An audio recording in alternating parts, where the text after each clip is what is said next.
అది. Hi sir. Morning. Good morning.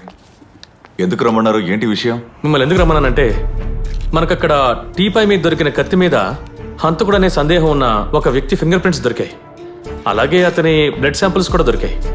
కానీ మర్డర్కి ఉపయోగించిన వెపన్ అది కాదు. ఆ కత్తి మీద ఉన్న బ్లడ్ స్టెయిన్ స్నేహకి సంబంధించింది కాదు. ఆ రక్తం ఎవరిదై ఉంటుందో ఆ వ్యక్తికి ఈ హత్య విషయంలో డైరెక్ట్ సంబంధం ఉందనే విషయం స్పష్టంగా తెలుస్తోంది. సరిగ్గా ఆ కత్తికి రక్తం అంటుకున్న అదే సమయంలో స్నేహ కూడా హత్యకు గురైంది. Anything else? స్నేహ హత్యకు గురైన సమయంలో రోబన్ ఆ ఫ్లాట్ లో ఉండే అవకాశాలు చాలా ఎక్కువగా ఉన్నాయి. కారణం రోబన్ బ్లడ్ శాంపుల్ మనకి అక్కడ దొరికింది.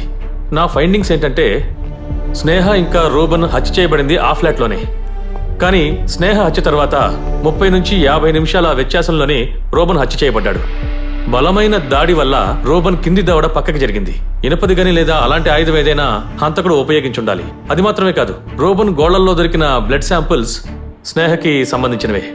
నా ఫైండింగ్స్ లో తెలిసింది ఏంటంటే స్నేహ మెడ మీద ఉన్న మార్క్స్ కి కారణం ఖచ్చితంగా రోబనే. హంతకుడు ఎవరో గానీ మిగతా ఫింగర్ ప్రింట్స్ అన్నీ కూడా క్లియర్ చేసేశాడు. హంతకుడు చాలా క్లెవర్.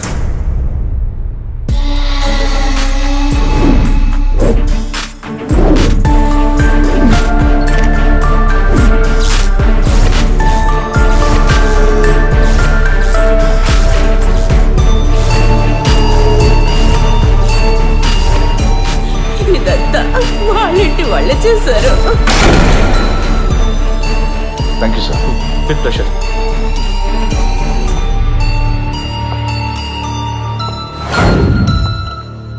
జార్జ్ కే థామస్. చెప్పు జార్జ్, ఆ రోజు ఏం జరిగింది? రూబన్ ఫ్లాట్లో దొరికిన కత్తి పైన మీ ఫింగర్ ప్రింట్స్ ఎలా వచ్చిందో చెప్పండి. స్నేహ హత్యకు గురి అయిన సమయం, మీరు ఫ్లాట్కి వెళ్ళిన సమయమో దాదాపు ఒకటే. అయితే సార్ చెప్పేది ఏంటి? ఆ అమ్మాయి నేనే చంపానా? నేను అలా చెప్పలేదు కదా జార్జ్. నేను చెప్పాలనుకున్నది ఏంటంటే నీ చేతిలో ఉన్న గాయం నుంచి తీసిన రక్తం, స్నేహ ఫ్లాట్ నుంచి దొరికిన రక్తం రెండు మ్యాచ్ అవుతుందని అంటున్నాను.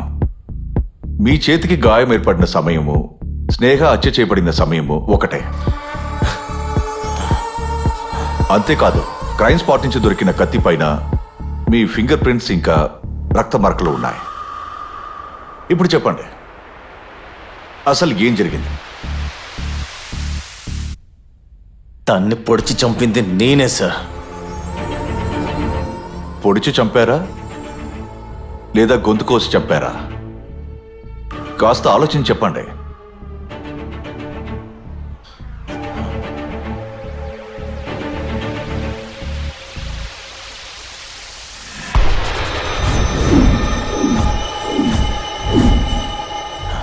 కత్తి తీసుకుని తన్ని పొడి చేశారు, చంపాను.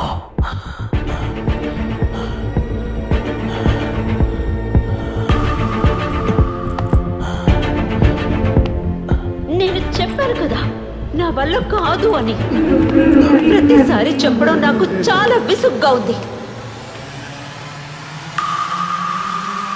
ఇక్కడ ఏమైనా ఐపీఎల్ జరుగుతుందా?